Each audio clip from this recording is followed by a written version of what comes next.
बिहार विधानसभा चुनाव को लेकर एक और चुनाव आयोग जहां अपनी तैयारी में लगा हुआ है और किसी भी दिन चुनाव की घोषणा हो सकती है, आदर्श आचार संहिता लग सकती है। वहीं दूसरी ओर तमाम गठबंधन पार्टियां में सीट बंटवारे को लेकर भी हलचल तेज है। ये कहा जा रहा है कि महागठबंधन में सीट बंटवारे को लेकर काफी टेंशन दिख रही थी, क्योंकि कांग्रेस अपनी सीटों की मांग को लेकर अड़ी हुई है। आरजेडी अपने सीटों की संख्या कम करेगी नहीं। वीआईपी पार्टी की भी अपनी मांग है और लेफ्ट ने सीटों की डिमांड बढ़ा दी। तो ऐसे में कैसे होगा सीटों का बंटवारा? लेकिन इस बीच बड़ी खबर यह है कि राहुल गांधी ने लालू यादव से फोन पर बातचीत की। ये बातचीत सीट बंटवारे को लेकर हुई है। ये कहा जा रहा है कि दोनों नेताओं के बीच काफी देर तक फोन पर बातचीत हुई है।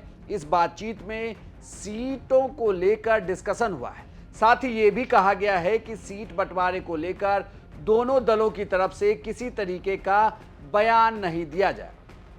आपको बता दें कि कांग्रेस पार्टी की तरफ से जो खबरें निकल कर आ रही है वो ये कहा जा रहा था कि कांग्रेस पार्टी 55 से 60 सीटों की मांग लगातार कर रही है। पिछले बिहार विधानसभा चुनाव यानी कि 2020 में कांग्रेस 70 सीटों पर चुनाव लड़ी थी और 19 पर जीती थी। इस बार ये कहा जा रहा है कि कांग्रेस पार्टी कुछ सीटों को छोड़ेगी। ये नए सहयोगी हुए वीआईपी पार्टी के लिए होगा और लेफ्ट की कुछ सीटें बढ़ाए जाने के लिए अपने हिस्से की सीट छोड़ेगी। लेकिन विवाद इतना नहीं है जिसके लिए राहुल गांधी या लालू यादव को बातचीत करना पड़ रहा है। दरअसल जो कोऑर्डिनेशन कमेटी महागठबंधन की बनी है उसके अध्यक्ष तेजस्वी यादव हैं। लेकिन टेबल पर जब सभी दलों ने अपनी अपनी सीटों को लेकर मांग रखी है और सीटों के नाम रखे हैं, तो यहां से विवाद शुरू हुआ है, क्योंकि उसमें आरजेडी की लगभग 5 से 7 सीटें ऐसी बताई जा रही हैं जो कांग्रेस ने डिमांड कर दी है। इतना ही नहीं, आरजेडी ने भी कांग्रेस की कुछ जीती हुई सीटों की मांग कर ली है और वो चाहते हैं कि ये सीट उन्हें दे दी जाए और इस पर वो लड़ेंगे।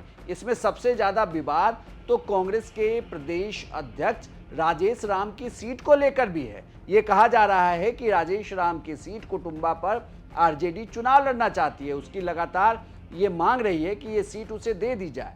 इसे लेकर भी विवाद है। इतना ही नहीं, कई सारी सीटें ऐसी हैं, आरजेडी की विनिंग सीट हैं वो, जिस पर कांग्रेस चुनाव लड़ना चाहती है। एक आकलन ये कहता है कि बिहार विधानसभा चुनाव 2020 में कांग्रेस को जो 70 सीटें मिली थी उसमें से 35 सीटें ऐसी रही हैं जिस पे पिछले 4 विधानसभा चुनाव से कभी भी वहां महागठबंधन के उम्मीदवार की जीत नहीं हुई। कांग्रेस इसलिए चाहती है कि इन सीटों को बदल दिया जाए या ये सीटें दूसरे दलों के हिस्से में भी जाए, ताकि वहां जीत हार का एक नया समीकरण देखा जा सके या जीतने की प्रोबेबिलिटी को बढ़ाई जा सके। जिसमें कांग्रेस अब आरजेडी की कुछ सीटों की मांग कर रही है, वहीं इसमें लेफ्ट की भी कुछ सीटों के लिए कहा जा रहा है कांग्रेस ने अपनी मांग कर दी है। लेकिन अब कहा जा रहा है कि जिस तरीके से राहुल गांधी अब खुद सीट शेयरिंग को लेकर बातचीत के लिए उतरे हैं, और वो भी तेजस्वी से नहीं बल्कि वो लालू यादव से बातचीत कर रहे हैं कि सीट शेयरिंग होगी कैसे, और कांग्रेस जिन सीटों की मांग कर रहा है क्या वो सीटें उन्हें मिलेंगी भी नहीं या उतनी सीटें मिलेंगी, या उन सीटों में भी कटौती हो सकती है। क्योंकि आप अगर देखें तो गठबंधन में सबसे बड़ी पार्टी के तौर पर आरजेडी है, उसके बाद कांग्रेस थी, लेकिन अब वीआईपी पार्टी की एंट्री हुई है। वीआईपी पार्टी के सुप्रीमो मुकेश सहनी लगातार कहते रहे हैं कि उनकी पार्टी 60 से कम सीटों पर समझौता करेगी नहीं। ऐसे में अब देखना है कि भाई वो 60 से कम सीटें अगर उन्हें मिलती हैं तो उस सीटों की संख्या कितनी है।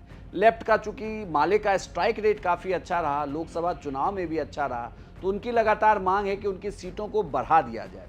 सीपीआई और सीपीएमएल के अलावा सीपीएम भी चाहती है कि उन विधानसभा में उनके पास मुफीद सीटें हों। तो अब ऐसे में जब सभी दलों के साथ महागठबंधन की बैठक होगी तो क्या सीट शेयरिंग का ये फॉर्मूला निकल भी पाएगा या इसमें से पार्टियां छिटक जाएगी? आपको बता दूं कि 2020 के बिहार विधानसभा चुनाव के वक्त जब महागठबंधन की सीट शेयरिंग का ऐलान हो रहा था तो उसी दौरान मुकेश सहनी बाहर निकल गए थे और फिर बाद में उन्होंने एनडीए को ज्वाइन किया था। क्या इस बार भी इसी तरीके का होगा? लेकिन अभी सबसे बड़ी संकट तो कांग्रेस और आरजेडी के बीच सीट शेयरिंग को लेकर है, और जो बात कुछ सीटों को लेकर फंसी हुई है वो आखिर संभलेगी कैसे? क्या लालू यादव और राहुल गांधी की बातचीत इसे विराम देगी और सीटों के फॉर्मूले को निकालेगी? आपकी क्या राय है, हमें कमेंट बॉक्स में लिखकर जरूर बताएं। और बिहार की तमाम खबरों के लिए आप देखते रहिए सिर्फ बिहार तक।